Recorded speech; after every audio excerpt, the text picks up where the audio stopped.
ఉండాలి రాజకీయాలను కోరుకోరు. ఇలా కాంగ్రెస్ పార్టీ అభ్యర్థిగా ఈ కాంగ్రెస్ పార్టీ ఇచ్చిన అవకాశంతో నా ఆస్తులు ప్రభుత్వానికి రాసిచ్చి క్లీన్ పాలిటిక్స్ కోసం నేను వస్తాను సోదరులారా. ఇంకా అంతేకాదు, రైట్ టు రీకాల్ ఈ దేశంలో మొట్టమొదటిసారిగా నా పైన నేనే ఇంప్లిమెంట్ చేసుకుంటా ఉన్నా. ఇది ప్రజల చేతిలో ఒక బ్రహ్మాస్త్రం అన్న విషయాన్ని గుర్తు చేస్తా ఉన్నా సోదరులారా. ఏడాది కాలం పాటు పనిచేసిన తర్వాత ఇదే ఖమ్మం లైబ్రరీలో సోదరి మండలారా సోదరులారా మీకు ఆ రోజు వచ్చి చెప్పిపోయినా ఈ ఏడాది కాలం పాటు నా పనితీరు ఎలా ఉంది, నా పనితీరు బాగుందంటే మీరు ఎస్ అంటేనే నెక్స్ట్ ఏడాది రిన్యువల్, లేకపోతే వెంటనే రాజీనామా చేసేటువంటి ఒక బ్రహ్మాస్త్రాన్ని మీ అందరికీ గుర్తు ఉన్నారు. ఇవి చేస్తారా ఎవరన్నా? అవతల పార్టీ నుంచి కనీసం ఒక్కటని ఎక్స్పెక్ట్ చేయొచ్చా? ఒక్కటంటే ఒక్కటి చేయలేరు. మీరు ఒక తీర్మానం వలన చేస్తాడు. మీ ఆశయాలు మీ ఆకాంక్షలు మీకు చాలా ఉన్నాయి మీ మనసులో.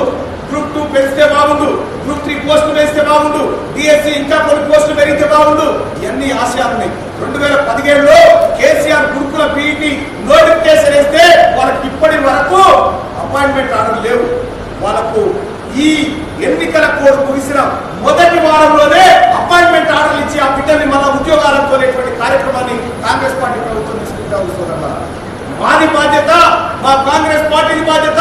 ఇవాళ తీర్మానం మల్లన్న పక్షాన ఒక కాంగ్రెస్ పార్టీ మాత్రమే కాదు, ఇలా CPM, CPI, Telangana Janasamithi, new democracy party, TRTU, UTF, TPTF, ఇట్లా ప్రభుత్వ ప్రైవేట్ ఉద్యోగ సంఘాలన్నీ విద్యార్థి సంఘాలన్నీ వాళ్ళు అండగా నిలబడ్డాయంటే మల్లన్న ఒక్కడు మాత్రమే ఈ ప్రజలకు న్యాయం చేయగలుగుతాడని నమ్మినాయి కాబట్టి వాళ్ళ నా వెన్నట్టు నిలబడ్డాయి.